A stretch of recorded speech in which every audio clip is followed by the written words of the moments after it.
মোর আম্মা খুব দুঃখ করছে, কারণ আমার বাড়ির হইল বড় আমি, তো আবার বড় ছেলেও। তো মি স্কুলবেলা মানে স্কুল থেকে একটু মোটামুটি ভালোই পড়াশোনা ছিল আর কি।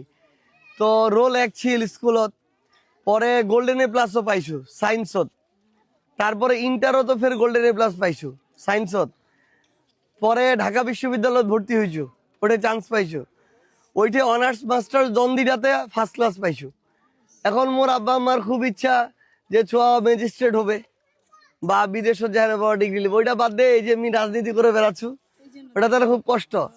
মি তখন একটা কথা কইনু আসলে, যে হয়তো মি যদি খালি এই ম্যাজিস্ট্রেট হনুয়ে বা বিদেশত যে বড় ডিগ্রি লিনুয়ে হয়তো বা মোর মা খুব খুশি হলে, কিন্তু মি যদি একজন ভালো এমপি হবা পারু, তাইলে এই পঞ্চগড় এক আসনের যে লাখ লাখ মা আছে সবাই খুশি হবে।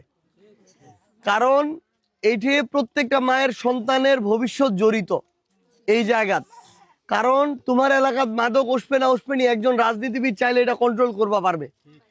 জেলা রাজনীতিবিদ বড় বড় কথা কওয়াছে মাদকের বিরুদ্ধে অভিযান, উমরা রাতকার বেলা ফের ভাগলেছে লাভের, নাইলে কেন এটা আসছে।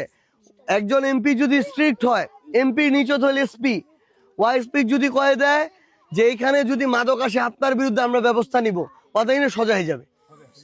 কিন্তু আসছে তাহলে গোটে মালা কিন্তু চিন্তা তো যে ছোয়াটা ফের কি দূর কিছু খাঁচে আছে নাকি।